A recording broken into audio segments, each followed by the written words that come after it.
Bonjour à tous et bienvenue sur boursicoté.com pour cette nouvelle analyse technique Forex et matières premières avec une paire de devises euro-dollar qui évolue toujours ici dans un range compris entre 1.19 et 1.17.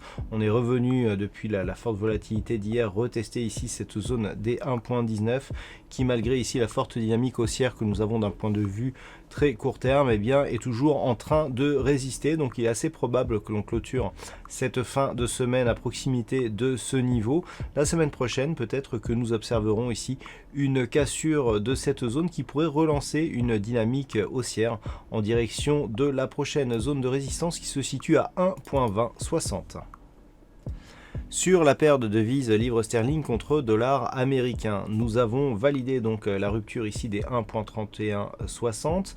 Je vous avais donné un objectif hier sur les 1.3315. Cet objectif a été touché et a même été dépassé sur la séance du jour. Alors ce n'est pas neutre d'un point de vue moyen terme puisque si on écarte un petit peu la vue et que l'on repasse en daily, on va désormais se viser un retour ici sur cette zone des 1.35 et surtout en cassant ici les 1.3160. Je vous avais attiré l'attention ici sur une zone de range qui aurait pu marquer une zone de neutralisation moyen terme. Vous voyez que par rapport ici à cette dynamique que nous avons là, on sort de cette zone, on va chercher ici des points hauts significatifs et le fait de viser ici ce point haut majeur des 1.35 peut nous dire que en cas de cassure prochaine d'un point de vue long terme, on repasse sur une dynamique haussière, ce qui serait assez intéressant après la cassure historique ici de la zone des 1.20 que nous avons connue récemment. Et par rapport ici à une dynamique qui était neutre, voire légèrement baissière, cela pourrait relancer totalement la configuration long terme de cette paire de devises qui, en cas de cassure des 1.35, repasserait en tendance haussière, alors que, comme je vous l'indiquais, on a eu une cassure ici des 1.20 récemment. Donc à surveiller la semaine prochaine, on va revenir ici en unité de temps H4, une possible poursuite de ce mouvement ici en direction de la zone des 1.35.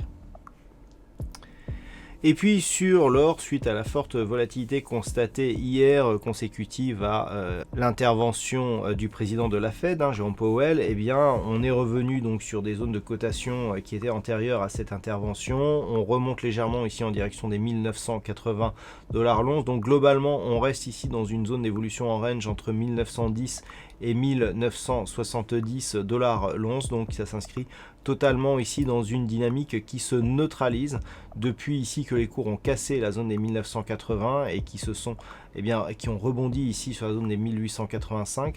Tant que l'on oscillera ici dans ces niveaux, on restera dans une dynamique qui se neutralise dans un fond de tendance qui reste toujours porté ici par cette dynamique haussière relativement forte. Si les cours repassent ici durablement au-dessus des 1980 $ l'once, on pourrait revenir tester ici, vu l'amplitude de la consolidation, rapidement la zone des 2070 $ l'once. Et enfin sur le WTI, là aussi pas grand chose à dire puisque nous sommes finalement sur un échec de franchissement ici de la zone des 43,30 $ le baril, zone sur laquelle j'avais attiré attention quand on avait commencé ici à tester ce niveau. Si ce niveau avait été testé, on aurait pu viser une poursuite du mouvement en direction des 51 $ le baril, mais là il semblerait que l'on soit vraiment dans une phase de neutralisation relativement forte et bien marquée. Donc nous avons ici une zone de support moyen terme à 39 $ le baril. D'un point de vue un peu plus court terme, voilà, la zone de support s'inscrit ici sur des niveaux proches des 41,70 $ le baril. Voilà donc ce que l'on peut dire sur cette analyse technique Forex et matières premières. Passez un bon week-end, on se retrouve dès la semaine prochaine pour d'autres analyses techniques, toujours sur le site boursicoté.com.